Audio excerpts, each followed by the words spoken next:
Hi everyone, Erica here, and I am here in Guatemala at Granja Tz'ikin, which is a permaculture farm. I'm here with the owner, Neal, and Hey with everybody. Trish from Texas. Hello. Who has recently acquired some land, and she's wondering what to do with it. So, Trish, what questions do you have for Neal? Okay, I have 5 questions for you, Neal. I wrote them down so I wouldn't forget any of them. Okay, so my first question is, what is the first thing that you'd likely need to do after acquiring raw land in order to create a permaculture farm like you have here? Okay, so that's a very good question, Trish. And it's one that a lot of people ask actually years after they land and start doing this. Is like, how can I turn this into a permaculture, home or whatever? And it's like, wow, now it's really hard because you did a lot of stuff wrong. And that's just the reality of it. A lot of architects and engineers nowadays don't take account of certain things. So first thing you want to do, Trish, is, and it has almost nothing to do with kind of permaculture, you want to define what your goals are, what your vision, what your dream is. That's the first thing you want to do. Okay. That's like the start of the design process. The other thing you want to do, and that's why I would recommend maybe living there as cheaply as you can. Maybe just building a little hut so that you can be there and so you can do what's called observing and interacting. So that you can just get up every morning and maybe even do this for a year. Get up in the morning and just write a journal. It's nice over here. It's kind of moist over here. It's kind of cold over here. Judgmental free observations. That's what you want to do at this stage. Yeah, I like the energy over at this rock, right? It's kind of damp over here. So observe, interact. If you want, build compost, build fertility, starting to compost. But while you're doing that, you want to define your visions. Really spend a lot of time visioning. What is my dream? What do I want with this land? In a way, what is my gift for the world, and how can this land help me to give that gift? That's the kind of question I want to ask yourself. And when you've got a vision really clear, now you're entering into what the formal design process is, what I call it. So you have your vision clear, you've done this kind of thing.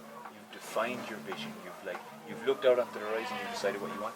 Now you start analysing the land really properly. So now you start with your big questions. What climate are we in? This is called the scale of permanence. What climate are we in? What is the basic geographical form of the land? How steep is it? What kind of minerals are in the soil? What those kinds of questions. So you understand your climate, you go through your basic land form, then you get into how does water flow through this property. And the thing is, that's the first big thing you can change. The first 2 things, the climate, what altitude you're at, what the maritime effects are, how often it rains, how much it rains. These things you can't change. The landform, how steep the land is, the minerals in the soil, you can't change that either. You can change how the land interacts with water. And that's your first leverage point. So that's the first thing you want to start understanding. And as you go down through that scale of permanence, your design should start to become apparent, right? So, i.e., where should I put my house? What should be my agricultural zone? Where should I do my reforestation? Where should I put my fruit trees? Where you put those things will start to become apparent. Okay. Yeah?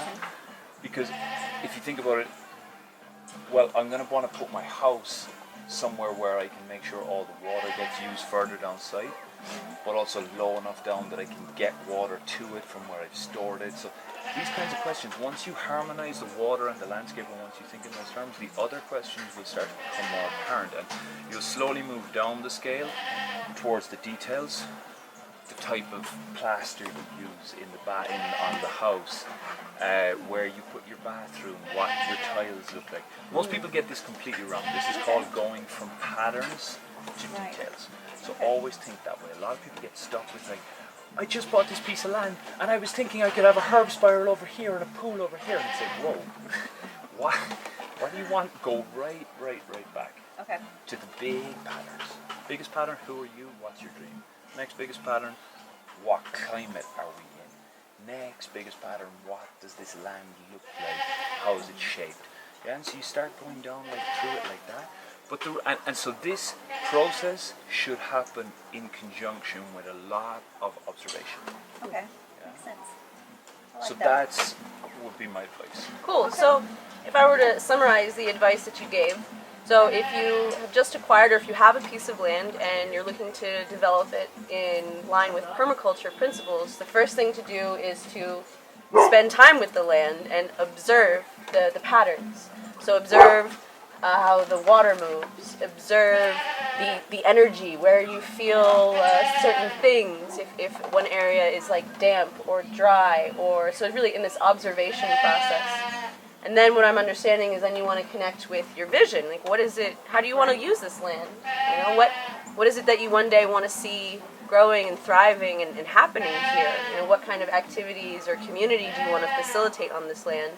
And then you're saying, most people make the mistake of getting caught up in the details of, oh, I want this here and this here and this here, but they're not, you need to first look at the patterns and the bigger picture before you get caught up in what color the window trim will be or where your herb garden will be. So that sounds really important. That makes sense, because I was headed in that very direction. So Very common, very Yeah. common. You're not, look out.